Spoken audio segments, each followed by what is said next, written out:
What we got?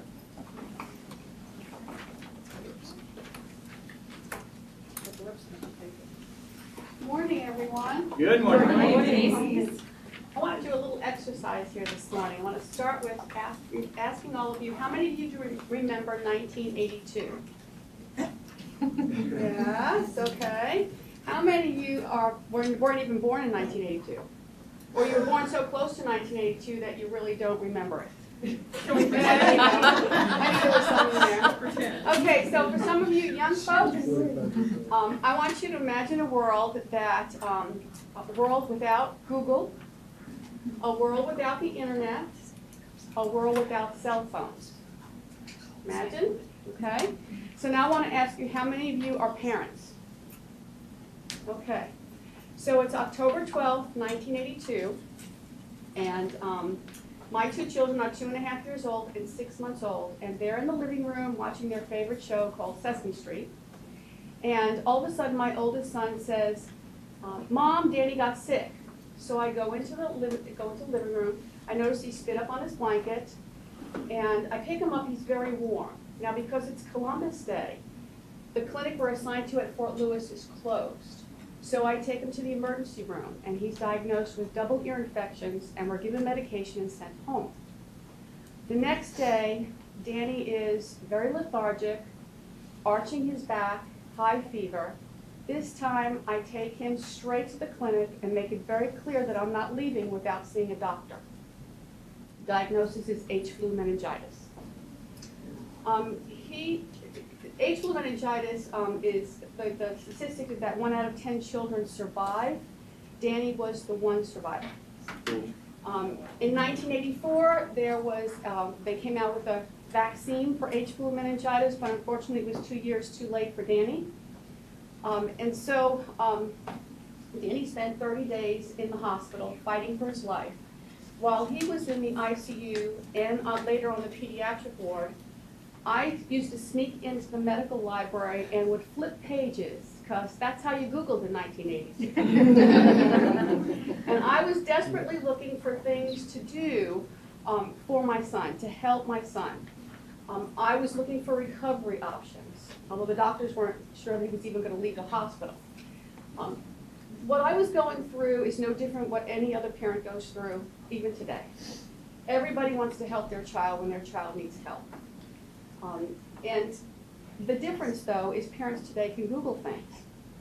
We didn't have that advantage in 1982, and so we did not find out about hyperbaric oxygen therapy until after our son passed away in 2007. So my driving force for doing this business and for really establishing the first hyperbaric clinic in Fayetteville is to make sure that families understand and learn about this out-of-the-box recovery option. We want to make sure that they understand it, they know about it, because it works. It's our driving force. So I'd like to show you our website here, and you can see at the bottom we are focusing on relief, recovery, and rehabilitation. And our target audience is people with chronic pain, PTSD, children who have trouble meeting developmental milestones, and athletes who want to recover quicker from sports injuries. And I venture to say that we know just about everybody or somebody in those categories. Would you say? Mm-hmm. Yes, okay. So hyperbaric oxygen therapy is one of the treatments that's provided at our center. This treatment has been around since 1662. The first chamber was built in 1662, and around the 1800s is when they really started using it for conditions, chronic conditions. So I challenge all of you, since we're Googling these days, if you'd like to get on your Google, I mean not right now, but Google the history of hyperbaric medicine and just really look to see how this thing has gone up and then down and then up and then down, and things that caused it to go down were like World War I, World War II, I mean, other priorities and that sort of thing. So it's been around for a really long time. And what this treatment is it infuses your body with 100% oxygen, which is what is needed for healing. Most people think that we're currently breathing 100% oxygen. We are not. We are only breathing 21% oxygen. Most of the conditions that we struggle with on a regular basis is because there's lack of oxygen in our body. And so inundating your body with 100% oxygen makes sense and helps the body do what it's supposed to do, which is keep us healthy. So I was inspired by young parents who we served in our previous business who took their children with cerebral palsy and autism to hyperbaric clinics and had great results. I was inspired by these parents to Google myself. And what I found was that not only was this beneficial for children, but also for adults with a lot of different chronic issues and veterans with traumatic brain injury, post-traumatic stress, and other combat-related injuries. We also did our homework.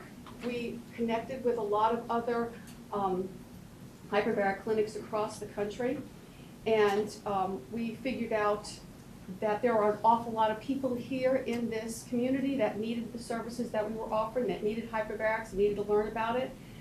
We also figured out the cost to open a clinic, and we opened in March 2013. Since then, we've served over 40 veterans with traumatic brain injury, post-traumatic stress.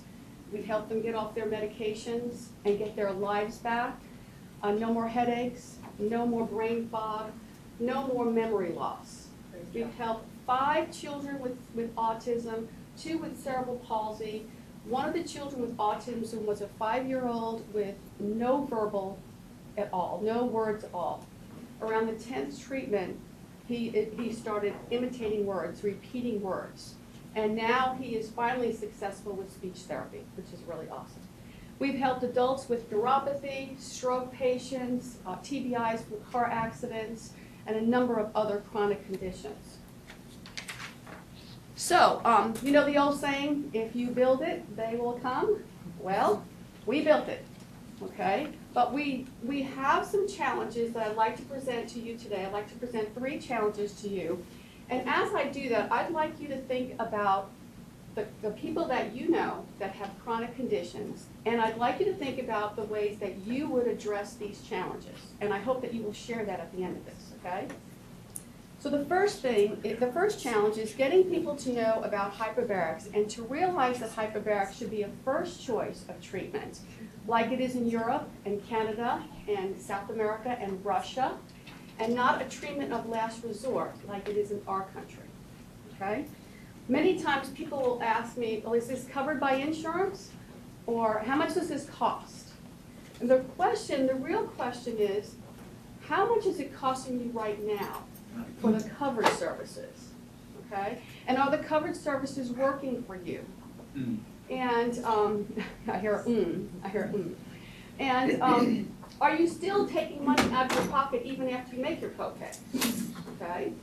I know with our son, the older he got, the more expenses there were. And we had good insurance, but they didn't pay for everything. Like they paid for the wheelchair, but they didn't pay for the parts, some of the special parts that went on the wheelchair that helped him use the equipment. Or they paid for staff to come into our home and help us with care, but they didn't pay for good quality staff. I mean, they weren't always good. If I wanted good, reliable people, trustworthy people to work with my son, I had to pay out of pocket. So besides all the costs out of pocket, what does it cost in your change in lifestyle, your jobs, your careers, your family life? So that's challenge number 1, okay? Challenge number 2. We're challenged by the resistance from physicians, which lead to the resistance from the general public, okay? Many people hear about hyperbarics and they go to their doctor for input, and the doctor doesn't really know anything about hyperbarics. They don't know about the benefits of it. In a recent AARP magazine, and some of you may have seen it, there's an article titled, "The 12 Ways the Healthcare System May Be Harming You." And number 7 was titled "Knowledge Gaps." Okay, and in that little blurb, it said that doctors aren't stupid, they just don't know what they don't know. And then it continued on to say that it's very difficult for physicians to keep up with the thousands of clinical studies that are done on a variety of issues. So if you've got neuropathy and you start Googling and you find that hyperbarics may help your neuropathy, and then you go to your doctor and say, hey, what do you think about hyperbarics for my neuropathy? Don't be surprised if he looks at you like, what? And says, well, you don't have a non-healing wound, because that's really all they know about it. That's not going to work for you. Here's a prescription. And on you go. Okay? The third challenge is to get people to understand that it's more cost effective to deal with chronic issues now rather than wait to see if it might go away on its own or get better on its own. Okay? So a recent Israeli study, that was a tongue tie. A recent Israeli study proved that hyperbarics is a viable treatment in the rehabilitation of stroke patients, even years after the stroke. Now, in our country, there are over 700,000 people annually that have strokes and survive. And about 2/3 of those people require rehabilitation, which includes physical therapy, occupational therapy, vocational therapy, home-based services. Most of that stuff, or all of that stuff, is not going to be covered by insurance, okay? And I can pretty much guarantee you that after you get all the help from all those professionals, you are not going to see the results that we've seen from the Israeli study. I can pretty much guarantee that, okay? Another important statistic is an estimated 4 to 5 million concussions occur annually, with increases emerging around middle school athletes. Okay? So most people don't realize that young developing brains are very vulnerable, and one concussion or one sports injury can have a lifelong impact. And the treatment, particularly for concussions, is rest, physical therapy, vestibular therapy, and medication. But all that's doing is treating the symptoms. It's not treating the brain injury. I have this really great book here by Dr. Paul Harch, who is a hyperbaric physician in Louisiana. He is a guru on hyperbarics, and he's about the same age as my husband. And right around 1982, he started looking at different things for hyperbarics, not just the decompression systems for divers and the non-healing wounds and that sort of thing. This book is his 3rd edition, and it's filled with a whole bunch of studies and patient testimonials, things that he's done with patients with TBI, veterans with TBI, PTSD, children with autism and cerebral palsy. And he says something in here about concussions that I'd like to read to you. He says, in concussion, the brain attempts to accommodate the injury with a number of compensatory mechanisms, but the underlying injury remains. Time, aging, stress, and repetitive injury can bring out the traces of previous injury. Hyperbaric oxygen therapy is the only treatment that treats the brain injury. Now, don't you think every soccer mom and football parent in Cumberland County needs to know this information? Yeah. Okay. So, at our center, we currently have 2 hyperbaric chambers. We are plumbed for 4, which means that we have all the copper piping in place for 2 more chambers. So we would have 4 chambers there. My husband is a certified hyperbaric technician. He's also a safety officer and a maintenance officer, and he's my business partner. Bless you. He's my business partner. 38 years. Good guy. We've recently expanded our clinic. Also, we have a respiratory therapist that works with the chambers as well. But we've also expanded our clinic as a holistic wellness center, and you may have seen our new brochures. And I'd like to introduce some of the people to you today. The first is Dr. April Alford. Unfortunately, she's not here. I think she's lost on campus somewhere because she was going to be here. But she's our naturopathic physician and the only naturopathic physician here in Fayetteville. So if you know anybody that's traveling to Raleigh for a naturopath, they need to stop doing that and just come and see her. Okay? We also have Lynn Hawka, who's here. She's our personal breakthrough coach. And Lynn's business is called Quit the Crazy, if nothing else. That's the reason to go see Lynn. We also have a team of medical massage therapists, very different from regular spa massage. And they are being led by Brenda Howell, who is the owner of Healing Hands Body Therapy, and Shalima is one of her therapists, and she's here. So we're real excited about where we're going and how we're building, but you understand our challenges. I recognize each of you as successful entrepreneurs in our community.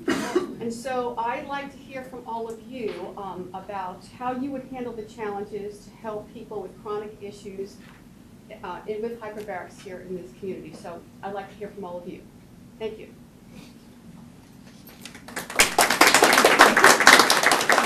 You speak now.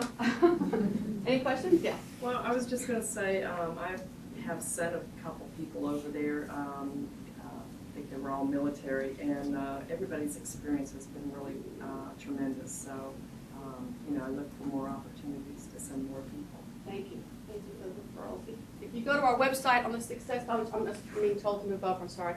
If you go on our, down here for more, let me just do this because it's a fun thing. Look at that.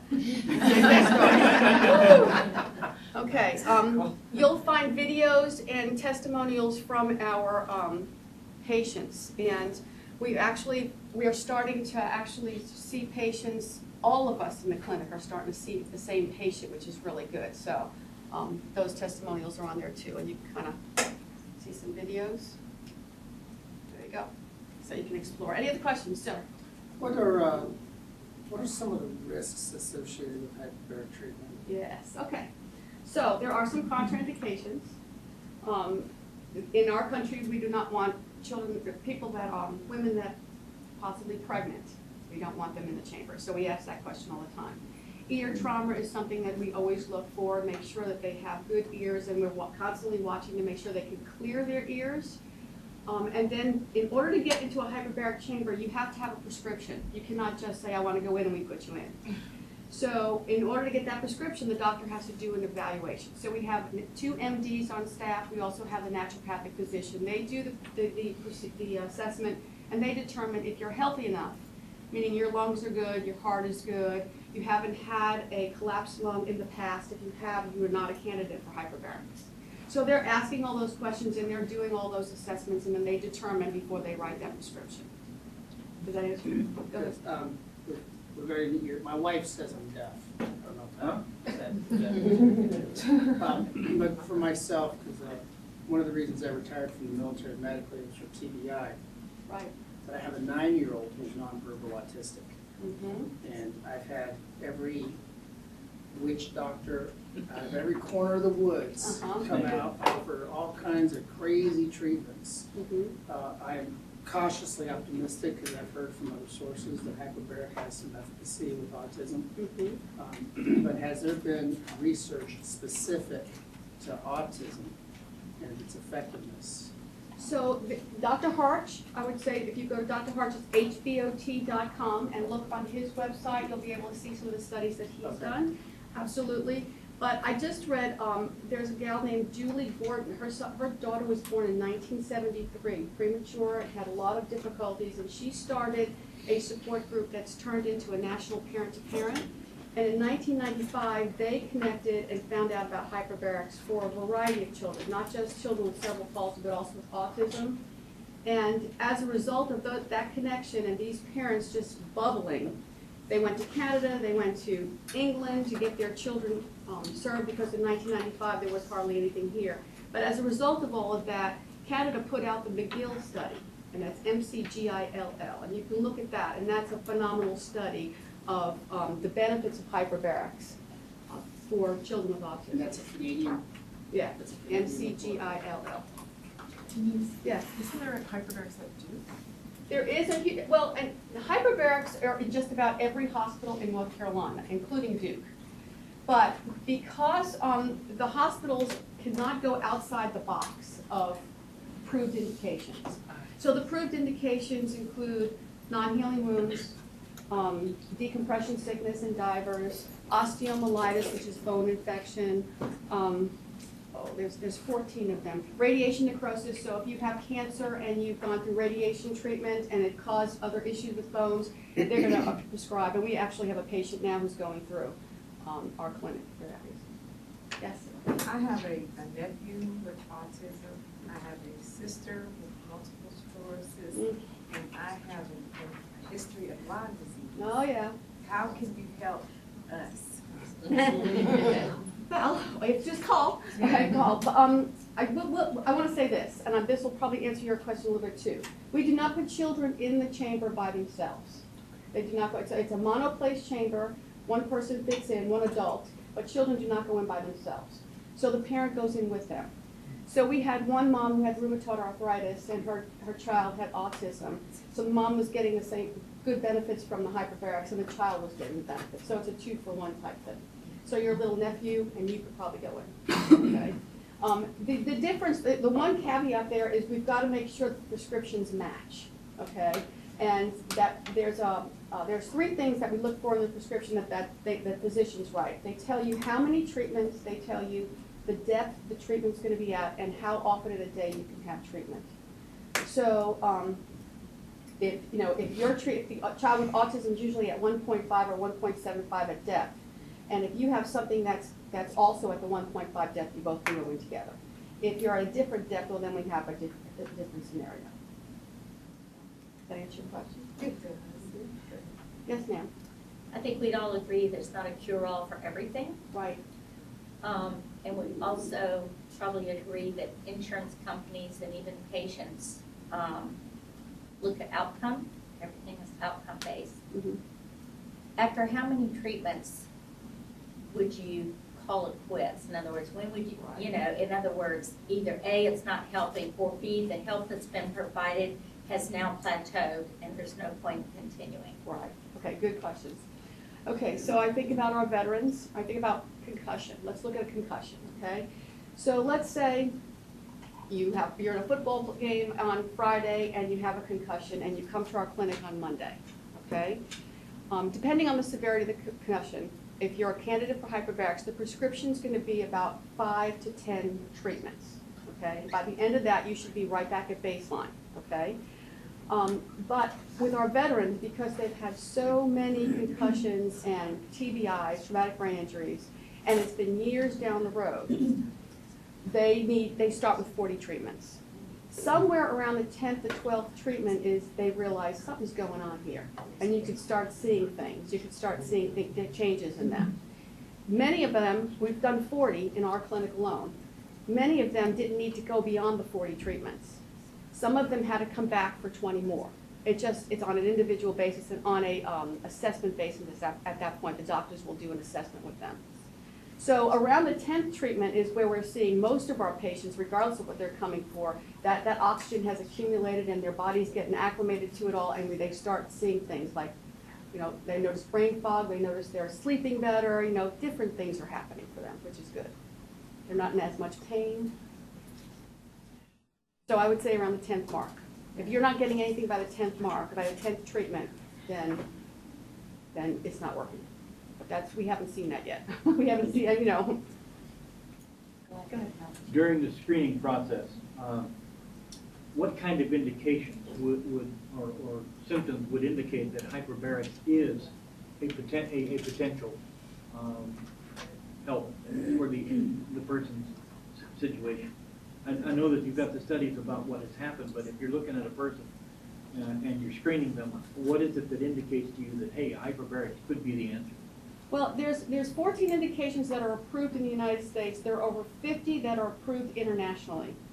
So there is a list, and we have the physicians have a protocol list of all the indications, both internationally and nationally approved, and what the specific protocol is. So if you're coming in as a stroke patient or neuropathy or whatever, and that's on the list, they'll be able to know if it will help. What is your either experience or sense that checklist is being done by a majority of doctors if something when they come in? Is that one of the areas where we would need to get information out to the doctors? Hey, get a hold of the checklist and run your people through that. You mean regular physicians? Yeah. Well, see, most of the doctors don't know. They get about this much work on hyperbarics in medical school. I mean, really. So you answered my question. In our clinic, it falls underneath the North Carolina Respiratory Care Board. Why they put us there, we don't know. I think they just needed to put us somewhere. So respiratory therapists are supposed to be the ones that supervise all the ones that are not certified yet to work on the machines. Respiratory therapists they get like a minute, of training in their training. We had to actually train them, pay to train them so that they could oversee, like my husband who became a certified hyperbaric technician. So When we say to people, if you have a prescription from your doctor for hyperbarics, we'd like to see it because we want to make sure all the parts are there. I guess what I'm getting at is that I know that there's a large pool of people out there that are not getting the screening. How do we get the screening process to them? You're talking Right. about getting the hyperbarics to the people. I'm seeing that you're not getting them to them because the screening is not being done. Well, if they want to be screened, they probably need to come to us because there's no other doctor, I don't think, that's going to screen. Yeah, I from the mean, they're not marketing- going to know how to screen. Yeah, but from the marketing standpoint, having been an insurance agent, people don't know that they need my insurance. I gotta go find them, okay? And the same thing here. These people need this and they don't know that they need it.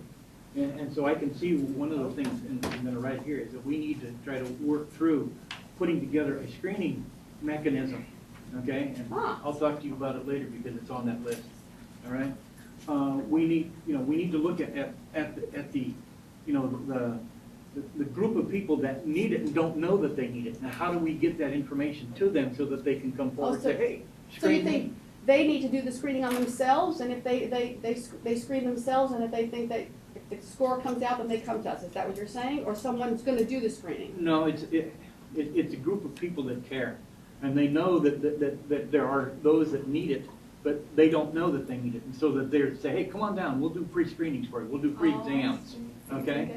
Yeah, And okay. the point being is that your checklist needs to be put into that exam list, all right? Because right now, they're just not going through the screening, and we need to find a way to market that screening process, and that's in that list, okay? Okay. Thank you. That's good, yes. We know insurance companies control medical world. Yes. So how are your insurance companies viewing visits to your naturopathic physician? Are they covering it, or they consider it experimental, or what? How are they? Okay, so North Carolina does not recognize naturopathic physicians. They are not licensed here. Most, there's only 6 schools in the country that do the doctorate work for, graduate work for naturopathic physicians. And Dr. Alphin went to the school in Connecticut, and she's licensed in DC, District of Columbia. There's a lot of states, a lot of southern states, a lot of western states that do not recognize naturopathic physicians, so they're not licensed here. So she's more of a medical consultant here in our state. She cannot write a prescription. She does not write a prescription in our clinic. The MDs write the prescription. The medical doctors write the prescription. So the medical doctor in your clinic? Yes. We have 2 medical doctors, and then we have 1 naturopath. Yeah. And they kind of team up together to do the consultations. So I'm trying to get a feel for, I mean, you're right, the referral and getting awareness out there is a big obstacle. Mhm. A second obstacle, once you're identified as a candidate, is covering the cost of it. Right. Especially if you're going to potentially be seeing success or some improvement by the 10th treatment. Mhm. Mhm. What are people looking at in terms of out-of-pocket costs? Well, the consultation with the physicians is $200, and each of the treatments is $150, and it's an hour and a half long.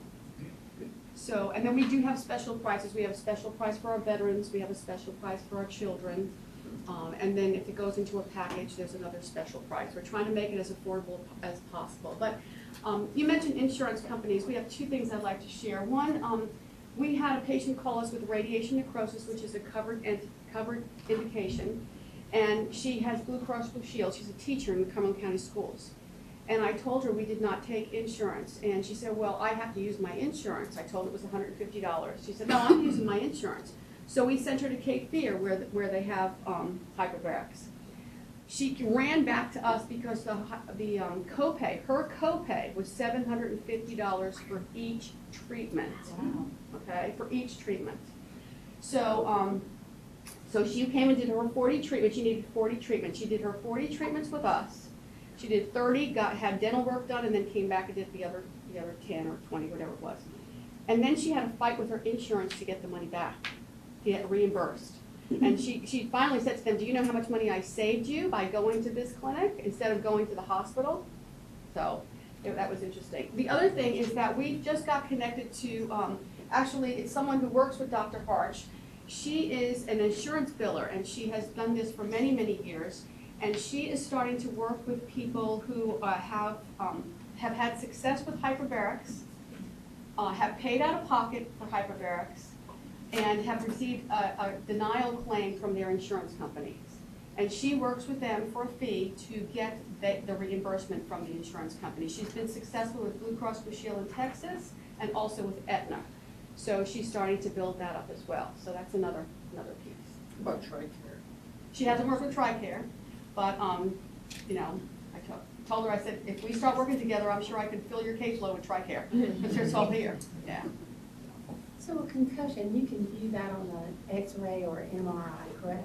So if your child received a concussion or a brain injury, could you detect that on an X-ray or an MRI? I'm not sure if they do it on X-rays or MRIs, but they do, you can definitely, they have tests. They can they look at eyes, they look at, you know, walking and hands and all that different things. So they have different kinds of testing to see if you've had a concussion. Okay, so you can't actually view that on an MRI or an X-ray? You can, they did for me.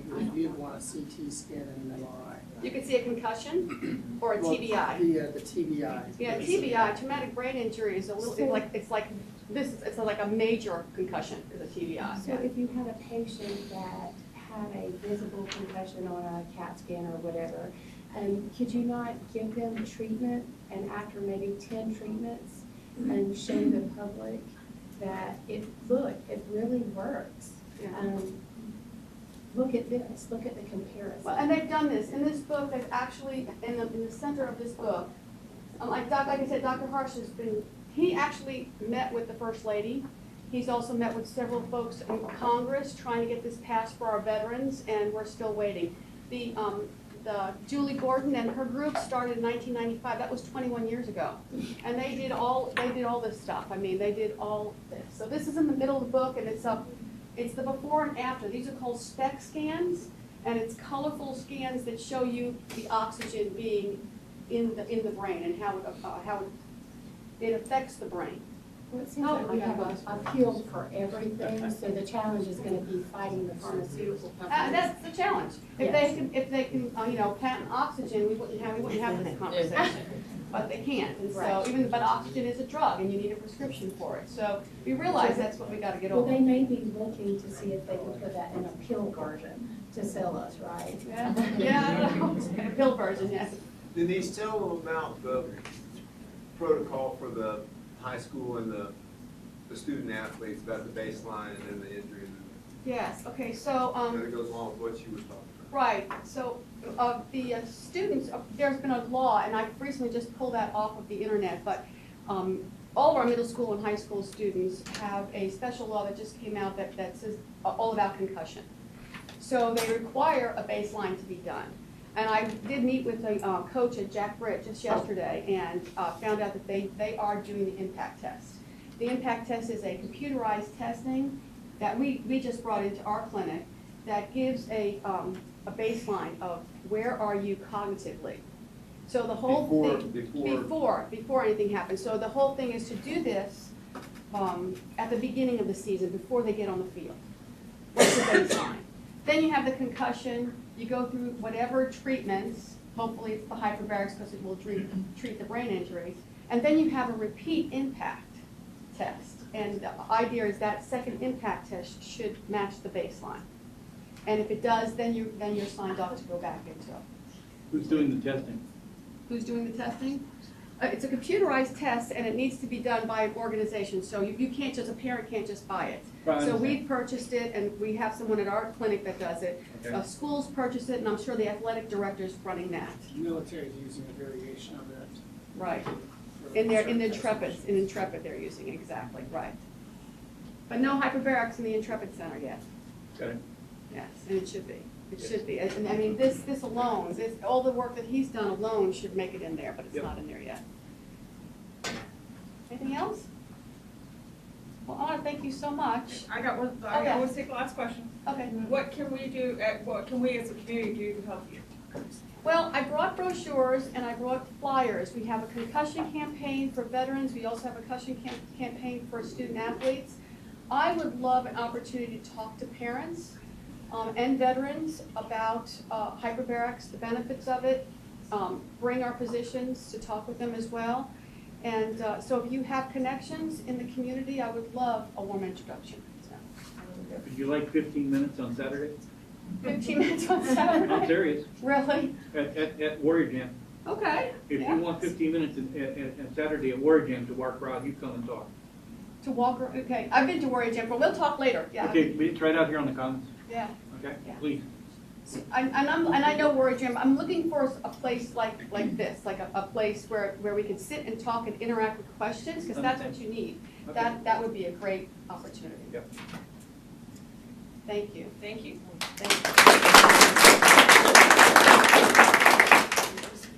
Don't forget, next week, we got a special anniversary. Please be here with us to celebrate. We do have a presentation lined up for you. Ladies, is there any coffee left? Ladies? Ladies, is there any coffee left? 2 cups maybe. Okay, so if you want to come, be the first one there. And don't forget, Group Share Day is coming up, so if you've got anything that you want to add to it, so start collecting your questions, your concerns, your issues, that kind of thing, and we'll give you the date soon. Okay? Go out, have a great day, be productive, be profitable. Bring a friend next time you come. Please come next week. Hope to see you here, and feel free to. I'm gonna go back.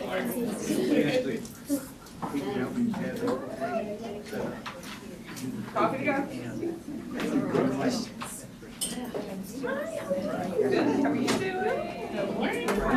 Hey. So good to see you. I saw your little car out there. Good to see you.